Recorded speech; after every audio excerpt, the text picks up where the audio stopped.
Hey guys, here are 10 signs of Asperger's in girls. Don't go anywhere. It's going to be awesome. Hey guys, welcome back to the Asperger world. My name is Dan and I make weekly videos all about this stuff because I believe it's my mission in life to help increase awareness, help people on the autism spectrum just create amazing lives for themselves, help support them, coach them to be awesome and unleash their full potential and set fire to their dreams on a rocket and just, it's going to be amazing. I'm so pumped. So, that being said, guys, if you want in on this project and moving forward with me, remember to hit the subscribe button by clicking the notification bell down below so you don't miss a video. So, guys, today I'm covering 10 physical signs of Asperger's in girls. So this is going to be really interesting because there are many people who think that autism is not just it's just a neurological condition that doesn't have any physical kind of or biological impact, but it actually does. There are more signs of autism, physical and not just kind of neurological, that you don't really notice. So I'm going to go through 10 of them right now, and yeah, these are all amazingly interesting. Okay, so the first one is difficulty with social interaction. Now, when you're physically around other people and you can't communicate socially effectively, it's obvious. You know, if you're someone who's scared of talking, doesn't know social boundaries, doesn't know how to stand next to somebody properly, doesn't know when it's your turn to talk, doesn't know how to say hello, goodbye, how to start a conversation, all these are telltale signs. Okay, so number 2 is repetitive behavior. Girls on the autism spectrum may just be wanting to get up, you know, do their hair, brush their teeth, go downstairs, eat cereal. Then that's all they do all day, every day. Just do that same kind of cycle every day. Wake up, do their hair, brush their teeth, have cereal. And then maybe watch cartoons and read the newspaper. Like, they could just do this all the time. Now, that repetitive behavior, that repetitive actual physical tactile feedback they're getting is comfortable for them because it's relatability and they know what's going to happen, so it's reliable.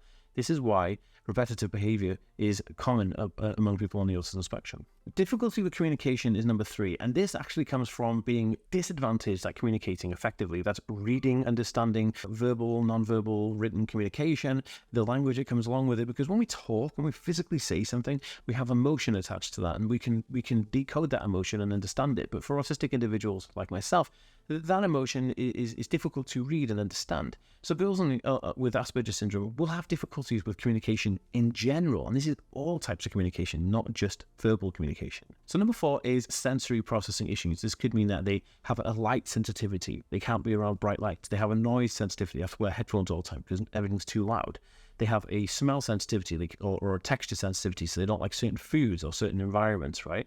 And this is no exception for anyone. Girls on the autism spectrum, girls with Asperger syndrome definitely have this issue. Okay, so number 5 is rigidity. So this means that looking at a person on the autism spectrum, a girl with Asperger's would not like to deviate from the set path or the set plan.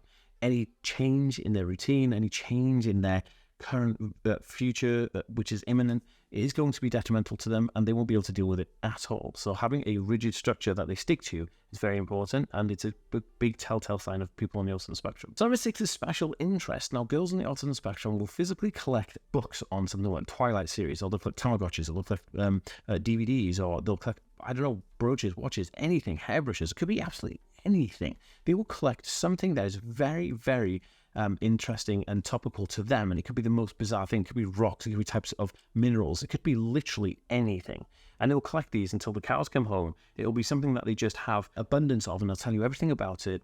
They'll watch documentaries on it, but they'll physically collect the things as well, because people on the autism spectrum do like to collect items and trinkets and things like that. So you'll see someone being a collector and not just an info base for their topic of interest. So number 7 is difficulties with executive function. Now, girls on the autism spectrum, girls with Asperger syndrome will struggle to organize their lives, struggle to organize, like getting the washing done, doing the dishes, making food, meeting up with friends, remembering to take care of themselves, remembering to, wash dishes and get their clothes ready. All of these things, very difficult for people on the autism spectrum to grasp. So number 8 is delay in motor development. This could be fine and gross motor skills, like how you put keys in doors to open a door. It could be picking up things. It could be the ability to actively pick up a cup without dropping it, smashing it, or presuming that they look clumsy. It's not clumsiness, it's actually issues with motor development. Now, girls on the autism spectrum will definitely display traits of this because it's down to something called processing disorder as well, sensory processing disorder, but it is very common and it does impact a lot of girls on the spectrum. Now, number 9 is emotional regulation. Now, or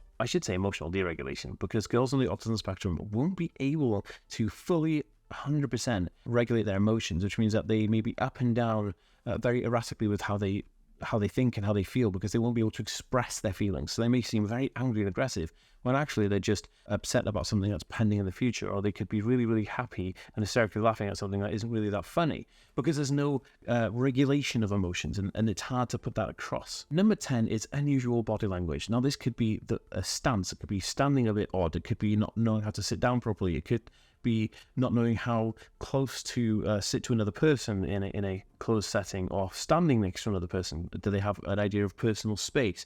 All of these things come down to not really knowing how to use your body and your body language correctly in a social convention, and this is a telltale sign for autism in girls. Now, guys, if you're interested, I do have an Autism Life Hacks PDF book that you can download for free from autismhacks.net right now, and share this video if you thought it was interesting. Okay, guys, peace.